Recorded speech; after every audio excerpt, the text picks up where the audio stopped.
Eto, sumagot na si Baste doon sa payag ni Torre sa suntukan. Tingnan ninyo ang sinasabi, duwag daw si Baste kasi ayaw lumaban nung pumalag si Torre.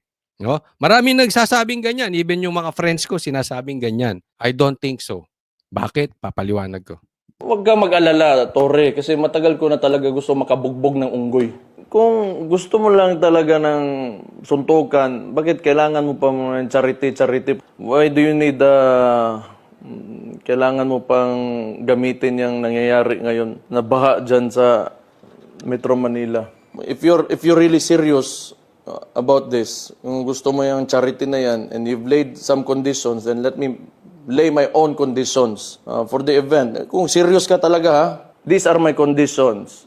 Pakiusapan mo yung amo mo na presidente and let it come out of his mouth that all elected officials should undergo a hair follicle drug test. Ayun, maliwanag. Napakaliwanag. Okay, ito siya sa, nagtatawanan na, ay, naku si Baste, napahiya, hindi lumaban. Pahiya tayo, pahiya sila, pahiya ang mga Duterte. Yung mga ganyan mga banatan. Explain ko sa inyo. Ang linaw ng linaw na sabi niya, if you are really serious about this, since may kondisyon ka, may kondisyon din ako. Di ba? Magpa-drug test yung mga opisyal. Kasi may kondisyon kang Araneta eh. Ang linaw-linaw, ang hamon niya suntukan eh. Ngayon, kung ayaw mo nung kondisyon ni Baste na magpapadrug test, and I'm sure ayaw nyo, kasi maraming tatamaan dyan ng mga public officials. Paano ko alam? Sinabi ni PRRD, maraming bangag dyan. Maraming addict dyan. So given na po yan, that is public knowledge. So hindi magpapadrug test yan. Hindi po sinasabi ni Baste yun na dahil duwag siya, kaya ang kondisyon niya ay magpa-drug test, since alam naman niya hindi magpapadrug test itong mga to, yung mga nakikisawsaw, especially mga pinkla, alam naman niya hindi magpapadrug test yung mga yan eh. Kaya yan ang kondisyon niya. Hindi po, hindi sa ganun. Ang linaw-linaw, di ba? Siguro naman, karamihan sa inyo, lagpas na ng grade 1. Ang sabi niya, if you are serious about this, eto kondisyon ko. Ngayon, kung ayaw niyo kondisyon ni Baste, edi wag ka rin magkondisyon, Torre. Simple, di ba? Wala nang are-araneta. Suntukan kung suntukan. Clear? Crystal? Di ba? Hindi natakot si Baste dyan. Kaya doon sa mga nag-i-interpret na nakakahiya daw yung sinabi ni Baste, i-send nyo tong video na ito. Hindi po nakakahiya, ang liwanag eh. Di parehas ng walang kondisyon. Wala nang araneta, wala nang drug test, suntukan na lang. Sino man nagsabing boxing? Pinasok-pasok ni Torre yan eh. Coach, masyado kang bayolente? Hindi, ayaw ko nga niyan. Kung may magagawa ako, ayaw ko ng suntukan. Mapapansin nyo, nung vlog ko parang kahapon, kinukontra ko na si Baste na wag lumaban. Talo siya dyan eh. Kahit mabugbog niya si Torre, hindi halata. Tingnan nyo, hindi pa nga nagbo-boxing, tingnan nyo na yung mukha, parang binugbog na. Hindi naman tayo nagfi-feeling gwapo. Kaya lang siya nagfi-feeling Pacquiao eh. Nakita nyo yung itsura ni Pacquiao after nung laban niya? Ganun na itsura ni Torre, hindi pa nagsisimula ang boxing. Now, kung ganito itsura ko si Baste, hindi ko sasayangin sa iyo, Torre. Kung boxing lang, di suntukan. Pwede, May bubulagta talaga diyan sa suntukan. Ulitin ko, baka naman ma-judge tayo. Kung may magagawa ako, aawatin ko. Alam yan ng mga friends ko, sinasabi ko. Even sa GC namin, wag na. Wag nang ituloy ni Baste yan. Hindi siya duwag pag hindi siya lumaban. Nagbibigay lang tayo ng suggestion para hindi matawag na duwag. Nagigets nyo na po. Ang liwanag eh. Papalagan ko yung charity mo na yan. Wala problema. If it will answer the issues nitong bansa natin, I can do that. Hindi kasi nagpapahiro ito sa taong bayan si Torre. Gusto niyang gawing charity di ba? So, nagpapalakas siya. Alam naman nating tatakbo si Torre sa 2028. So, gumaganti lang din para sa akin si Baste, since ang gusto talaga ng taong bayan. Ako naniniwala ako, more than half of Filipinos, they want drug test. Di ba? So, para magkatuluyan, bakit hindi na lang natin gawin? Mamili na lang kayo. Wala nang kondisyon, suntukan na lang sila, walang drug test, walang araneta, suntukan sila sa isang kwarto, or may drug test, sa araneta natin gawin. 'Di ba? Kasi hindi naman pwedeng kayo ng kayo masusunod eh. Sa katunayan, mamaya explain ko, masyadong malaking magiging problema pag sa araneta. But so be it, matuloy na lang yung drug test. Kasi yan ang gusto talaga ng Pilipino eh. Ng hair follicle test na yan. So tama si Basti.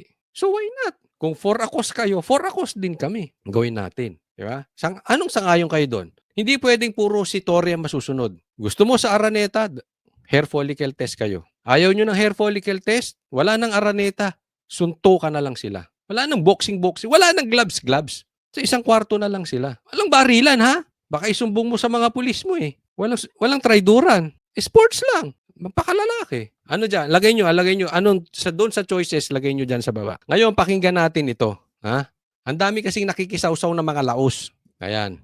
Ang daming nakikisawsaw na laos eh. Isa pa to, siga doon. Oh. Kung sakaling matuloy ang exhibition match na charity boxing fight ni General Torre at ni Baste, ay nagvo-volunteer ako na maging referee because I am worried that General Torre might inflict a catastrophic injury on Baste dahil yan si Kita mo.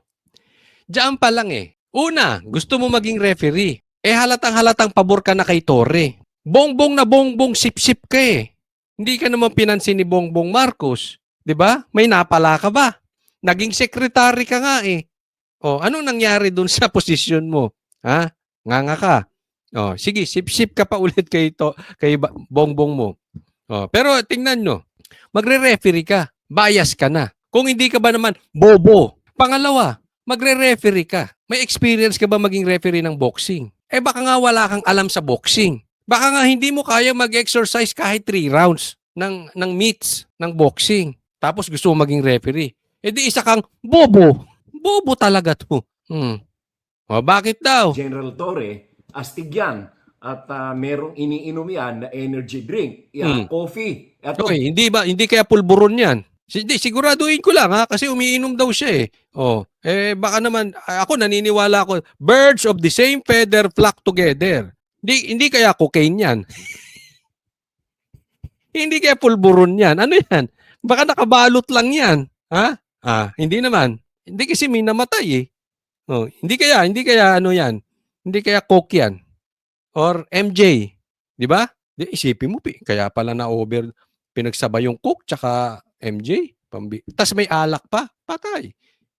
Hindi kaya. Ako ay nagtatanong lang. Bobo. Hindi kaya ano yan? Pinagbabawal na ano yan. May iniinom daw energy drink. Sige. coffee. Ito, binigyan nga niya ako eh. Itong coffee na ito ay talagang energy drink ito. At kapag ka nakainom ka nito ay talagang astig na astig. At talagang malakas na malakas ang katawan mo. Kaya ako ay nagwo-worry dyan kay General Torre. Baka ma-carried away siya at masobrahan ang pagsusuntok niya kay Baste. Corny, no? Corny, no? Kunwari, magsasarcastic ka na lang din, yung may dating. Walang arrive eh. Totoo lang. Yung pagiging sense of humor nito, wala talaga. Walang dating. Yung pagiging sarcastic mo, walang dating. Bobo ka talaga. Hindi, ano ba tingin nyo? Tama ba ako bobo to? Hindi ba? Baka daw ma-carried away. Anong gagawin mo kung mabugbog si Torre? Yan ang problema ko. Dito sa mga pulahan, mga supporters, mga vlogger sila, Pinklawan, paano kung mabugbog si Torre? Tatanggapin nyo ba talo? O sisisihin nyo si Baste, pumatol sa matanda? Di ba? Aaminin nyo ba? Ikaw, Gadon, pag natalo, aaminin mo talo? O paliliguan nyo kami ng isang katutak na excuses? Kasi talo yan. Gusto mo, pustahan tayo, Gadon. Yung energy drink mo, gagawin kong 10 pag nanalo si Torre. Kayo naman, niloloko nyo taong bayan eh.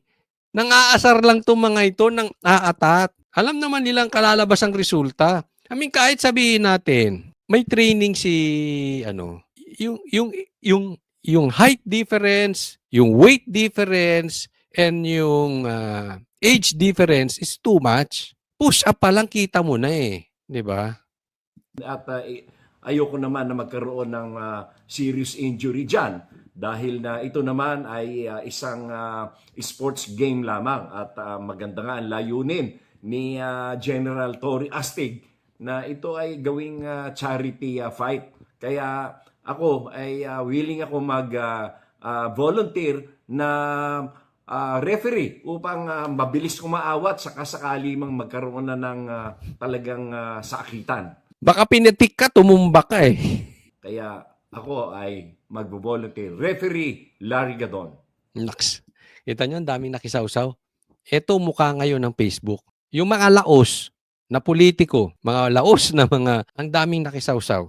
Supporters, vloggers, boom. Ngayon ko nakita na we are a boxing country. Ang daming naging expert. Ang daming naglabasan ng kung ano-ano. Nagsasawsawan na. Even itong, hindi ko ito alam ha, kaya tatanungin ko kayo, itong mainstream media, itong News 5. Host nyo ba si Heydarian tsaka si Rendon? Nakisawsaw din. Diba? Hindi ko alam ha, hindi ko sure. Okay?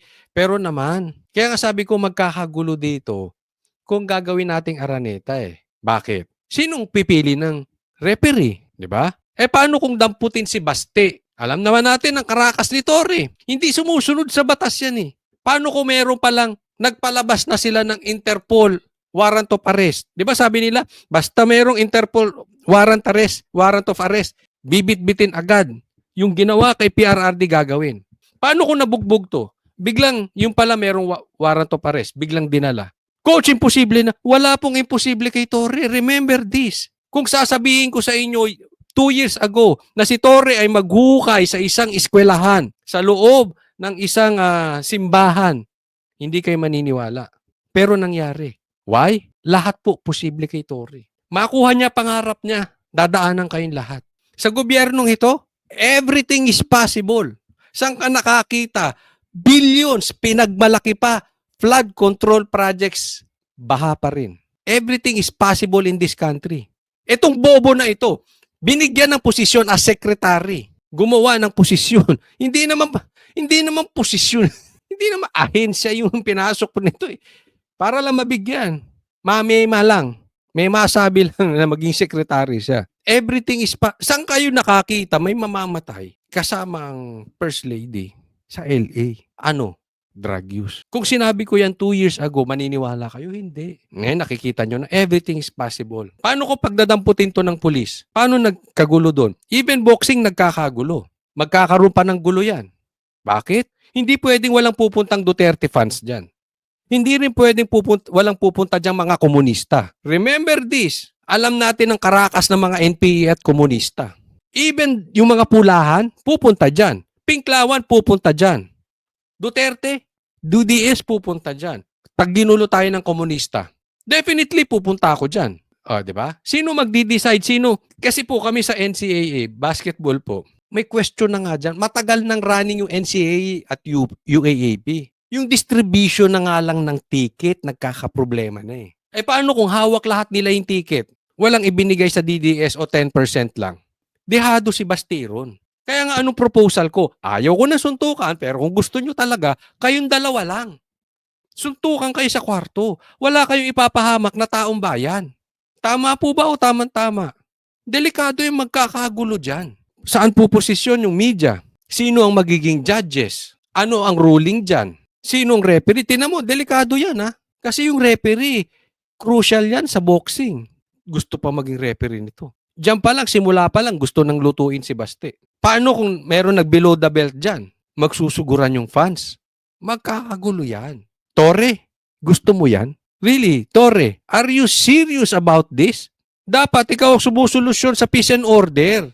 Nilalagay mo sa alanganin yung taong bayan eh. Kung nagmamatapang ka at gusto mo lang lumaban, di so be it. Kayo na lang dalawa, wag nyo nang idama yung taong bayan. Imposibleng hindi magkakagulo yan. Imposible yan. May kanya-kanyang supporters yan eh. Para kang nagrally sa isang lugar, yung stage sa kabila, pula, yung stage sa kabila, DDS, yung stage papunta ron, Pinklawang, katabi yung mga komunista. Tama ba yan? Being PNP Chief, Torre? Gusto mong basagan ng muka, kayo na lang. Huwag na po natin idama yung mga inosente. Okay ba yun, Torre? Dapat ikaw nagpapaano ng peace and order. Ang daming magiging problema niyan, sinasabi ko sa inyo. Kaya at the get-go, nung pagkarinig ko nung palag dito, maraming nagsasalita na Even, sabi ko nga sa inyo, even my friends sinasabi, pinimessage ako, Coach Oli, dapat pumalag si Baste. Nakakahiya. Sabi ko, antayin nyo yung vlog ko, doon ako sasagot. Hindi ko kayo kayang sagutin lahat. Ang daming complication nito. Yung simpleng basketball nga ng NCAA, may supporters yun, nagkakagulo. Basketball yun. Walang politikang involved doon. They are just fighting for the basketball game of their alma mater. Eto may politika. Remember this, kinidnap si Tatay Digong doon. Nakita niyo na? Nag-iisip kayo? Pinaputok mo to, toring yung paglaban mo para matakpan yung dapat takpan na kahinaan ng gobyerno. Bakit ko nasasabi? Remember, Sunday naghamon si Baste. Sumagot siya 2 days after. Baka nasulsulan, lumaban ka para makalimutan yung totoong issue. Remember, yung unang pagkamatay, anong pinantakip nila? Kidnapping kay PRRD. And now, yung pumutok yung issue. Ang laking balita, di ba? Do I make sense? Torre, naiisip nyo ba yan? Magulo yan. Kayo na lang. Pwede. Kayo na lang ang magbasagan ng muka kung gusto nyo. Sa kwarto na lang. Okay, ito, pag-usapan natin. Yung solusyon nila sa baha. Welcome on the red corner. Manny Pacquiao Torre. Sumabak na sa training si PNP Chief General Nicolas Torre matapos kumasa sa hamong suntukan ni Davao City Vice Mayor Baste Duterte. Nangunguna sa balita si Brian Castillo. Brian, anong ginawang paghahanda ni General Torre?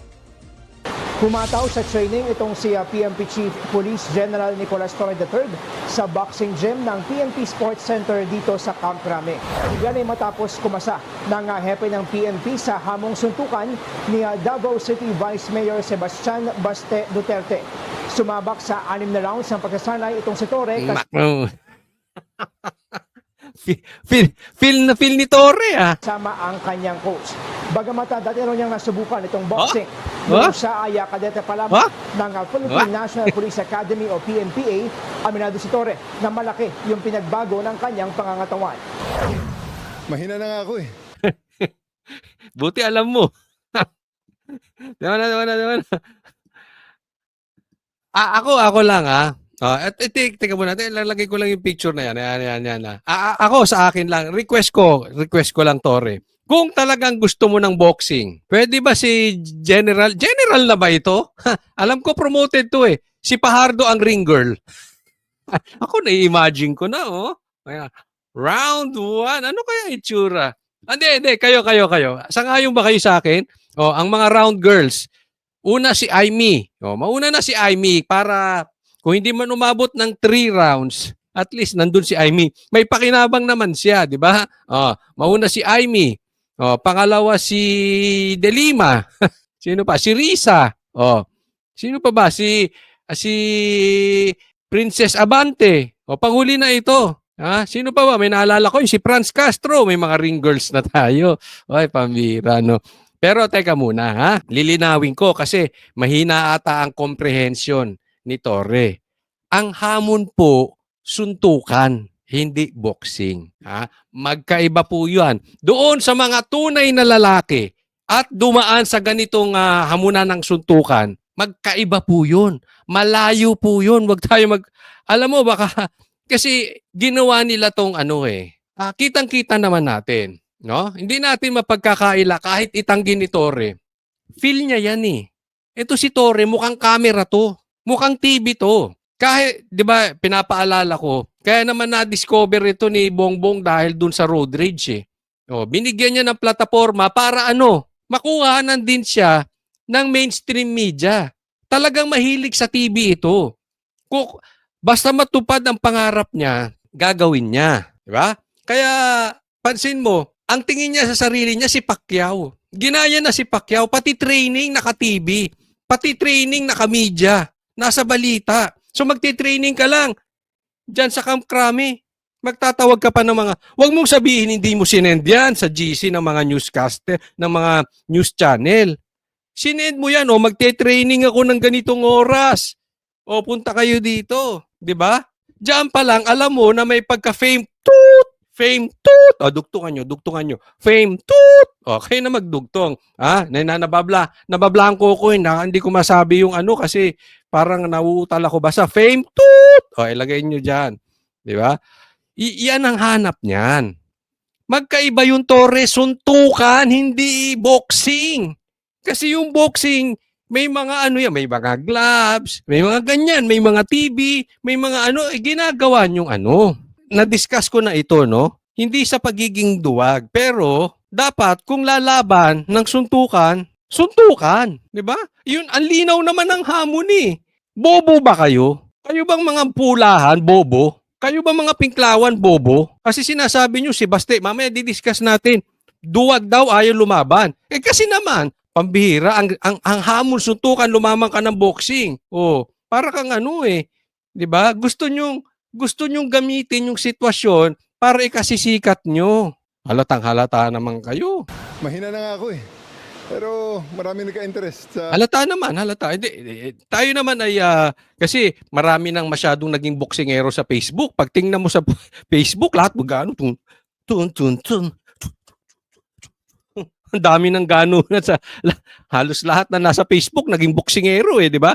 Oo, hindi natin nagsasabi tayo ay marunong, pero halata mo sa galaw niya, kung i-compare natin yung video ni Baste at saka video na ito, halata na yung edad mo, Tore. Halata. Hindi ba katulad ni Pacquiao? 'Di ba? Si Pacquiao 46 years old ata. May edad na si Pacquiao para sa professional boxing. Pero kita mo, ano pa rin eh. Matulin pa rin yung suntok, 'di ba? Ito parang ano eh. Hindi basta hindi ko makikita nyo naman eh. At least siya aminado siya. Ewan ko baka yung mga BBM supporters in denial pa, lalo na yung mga nakikisawsaw na pinklawan. Kasi alam nyo sino natutuwa dito? Unang-una yung mga pinklawan. Kasi kahit mabugbog si Torre, gusto lang nilang makita kahit papaano mapahiya si Baste. Masuntok man siya o hindi siya masuntok, magbumukha silang tanga parehas doon. Di ba? Kaya nga sabi ko, magkulong na lang sila sa kwarto. Suntukan kung suntukan, wag gawing boxing. May are-araneta pa kayo, mga animal. larong ito. Kaya just to give them an entertainment, medyo para we can have a sort of credibility in showing up. Nag-refresh tayo ng konti sa ating mga dating ginagawa. Hindi credibility of showing up. Gusto mo talaga yung camera. Hindi mo naman kailangan ipakita yung training mo. Tingnan mo yung push-up mo. Para kang, di ba ang bastos ng push-up niya? Saan ka nakakita ng push-up ang bumababa ulo? Ang bastos ng dating, di ba? Oh. Eh, kitang-kita naman na. Hindi, wala namang masama sa may edad. Pati ako may edad na eh. Di ba? Wag na lang natin, wag na natin in denial. Kasi, kumbaga sa tao, yung bang para kang binata ka na naghahanap ka pa ng gatas. Ito naman matanda na, ang hilig pa sa camera. Di ba? Parehas kayo ni Boying eh. Malapit na kayong ang hilig nyo pa sa camera. Dating ginagawa. Pero handa pa rin naman daw itong si Torre. Tingnan mo yan, oh. Yung ganun na lang eh. Halata na yung edad eh. Again, hindi ko binabastos yung may edad. May edad na rin ako. Okay? Pero halata na eh. Pero Oh. handa pa rin naman daw itong si Torre, lalo't for a cause naman yung kanilang magiging bakbakan. At sakaling matuloy nga, ang lahat ng kikitain sa event ay mapupunta sa mga biktima ng bagyo at pagbaha. Ayan, dyan ako hindi pabor. Okay? Hindi natin sinasabi na ayaw natin yung makatulong sa mga nasalanta ng baha. Pero kasi, alam naman natin may pangarap to eh. At alam naman natin ito ay tuta ng gobyerno. So alam natin kung anong ginagawa nila dito. Nalihis na nga tayo sa usapin dyan sa LA eh, di ba? Saan na tayo napunta? Hindi sa boxing. Ano na pinag-uusapan ngayon? Boxing. Buong Facebook. Anong pinag-uusapan? Boxing. Pinuntahan na ba natin yung namatay sa LA? Sino talaga ang kasama doon? Wala, nakalimutan na natin. So alam natin yung galawan ng ganito. Hindi sa ayaw natin yung charity nyo.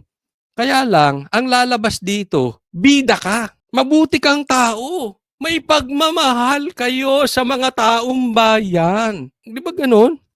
Kaya nga, wag na suntukan. Boxing na lang. Ilalagay natin yung kikitain sa taong bayan. Di ba? May solusyon ako dyan. Mamaya bakit? Kung makakatulong naman, hindi, may solusyon tayo dyan. Mamaya, pakita ko sa inyo. Nauna na rin may kumalat na video online itong si Vice Mayor Baste. Ang alam ko itong niya, yung video na ito, dati na yan. Hindi niya kinalat or ginaya si Torre na mukhang camera, nagpapakita ng ano. Pero dito naman, dito sa mga nagbo-boxing sa inyo, kita nyo naman malayo yung ano malayo yung suntok ni Baste. Bata pa eh. Nag-e-ensayo na rin ng boxing pero hanggang sa ngayon ay wala pa siyang tugon doon sa ginawang pagkasa ni Torre sa kanyang hamon na suntukan. Sakali namang matuloy sa Sunday ay sabi ni Torre na hindi na sa Araneta Coliseum gagawin ng bakbakan dahil meron daw isang event na nakaschedule doon. Sabi naman itong Senator Ping Lacson ay may isang CEO ng isang kilalang casino hotel ang handang buksan yung kanilang ballroom para sa Isa pa to, umepal. Di ba? Epal din eh. Kasi ako ulitin ko, patalo manalo si Torre, panalo si Torre. May plus yan sa gobyerno. Siguradong may plus yan kay Bongbong. Hindi ko sinasabing pera ha, pero may ano yan. May pogi points yan. Ito si Lacson, parang gusto lang talagang matalo manalo din si Baste. Dehado siya sa nangyari. Kaya nga ano sinabi ko dun sa vlog ko kagabi, kahapon. Tuloy, hindi naman kasi sinasabi baka natatakot kayo. Hindi, tuloy ang suntukan. Suntukan, hindi boxing. Magkulong sila sa kwarto. Ulitin ko, hindi ako pabor sa violence. Kung ako lang ang masusunod, wag nang gawin ito. Nagbibigay lang tayo ng suggestion kasi baka mapagbintangan na natatakot tayo dahil matatalo si Baste. Hindi lalaban si Baste. Sasabihin nyo, duwag si Baste. Kahit ayaw natin ng suntukan, sinasuggest natin. Since yun ang hamon, di yun ang palagan mo, Torre, magkulong kayo sa isang kwarto, kayong dalawa lang, walang TV. Walang makikinabang sa event na ito. Suntukan lang. Pero pwede pa rin makinabang. May bigay natin. sa gagawing charity boxing event. Pero sabi naman ni Torre ay nakausap niya na yung pamunuan ng Rizal Sports Complex kung saan doon na yung magiging venue ng inaabangan na bakbakang Torre versus Duterte. Ang sabi rin ni General Torre ay tuloy yung kanilang pagpapaabot ng tulong sa mga biktima ng pagbaha, dumating man o hindi sa venue. Itong nakababatang Duterte. Ang maiksing mensahe naman ng Malacanang sakaling Ito. Doon muna tayo. Tuloy yung pagbibigay ng ayuda sa mga nasalanta ng baha. Dumating man si Baste or hindi. O sige, magbigay na kayo. Total, kaya nyo naman palang tumulong nang hindi sa Araneta. Kaya nyo naman palang tumulong kay may boxing o wala. Tumulong na lang kayo. Itodo nyo na yung tulong. Tapos, next week, magboxing kayo, magkulong kayo sa isang kwarto, kayong dalawa lang. Gets? Hindi kami natatakot na matatalo si Baste. Hindi kami naduduwag. Hindi rin namin kinukonsinte yung violence. Ginusto nila yan eh. 'Di ba? Nagbibigay lang tayo ng suggestion. Ayaw natin ng violence, ayaw natin ng suntukan, ayaw natin ng boxing. Maliwanag po yan ha. Baka kasi may maninisi rito. At hindi ibig sabihin ayaw din namin makatulong sa mga nasalanta ng baha. Since makakatulong na kayo, okay ba? Tigil-tigilan nyo na yung TV, Torre. Tama na yung, kasi hilig ng gobyerno ito eh. Yung trial by publicity. Eto naman, tigil-tigilan nyo na yung publicity. Kung suntukan, suntukan na lang. Simple, di ba? Wala nang arte-arte, suntukan na lang. Magsuntukan kayong dalawa. Sinasabi ko sa inyo ginagamit niyo yung sitwasyon. Walang gamitan ng sitwasyon. ng Duterte. Ang maiksing mensahe naman ng Malacanang sakaling matuloy nga itong pinaka-pinag-uusapang bakbakan ni General Torre at Davao City Vice Mayor Baste Duterte ay good luck. Mahirap kasi yung magbo-boxing sila. Tingnan nyo ha, bigyan ko kayo ng sitwasyon. Paano kung nabugbog si Torre? Sasabihin nyo, loko naman to si Baste, walang respeto sa matanda. Sinasabi mo, respetuhin yung tatay nyo dahil matanda na. Ikaw pumatol ka sa matanda, wala kang respeto. Diba kahit sa mo damputin, talo si Baste rito eh. Pag nabugbog niya, wala kang respeto sa matanda. Pag umatras siya, duwag si Baste. Di ba yan ang sinasabi? Yan ang sinasabi ng mga, lalo na yung mga pinklawang nakikisawsaw. Yung mga pulahan. Ito sa atin. Kung matuloy ito, kayong mga pulahan vloggers, kayo, hindi lang vloggers, kayong mga pulahan supporters, kayong mga pinklawan supporters, ipangako ninyo, walang iyakan. Baka mamaya, pag nabugbog yung idol nyo, pag nabugbog yung ginodiyos nyo, puro kayo excuses. Alam na niya nga matanda pinatulan pa. Pumatol ka sa maliit eh. Bakit hindi yung malaki hamunin mo? Okay? Pulahan, pinklawan, walang iyakan, ha? Pag nabugbog yan si Torre, sports lang. Kumasa siya eh. Pwede ba? Ito lang masasabi ko. Pulahan, pinklawan, no excuses. Ha? Kung matuloy ito at mabugbog yan, hindi, malabo itong manalo. Malabo to. Unless, nag-inom si Bastek nung gabi. Pero malabo, imposible. Imposible namang gawin ni Baste yung kagaguhan na yun. Di ba?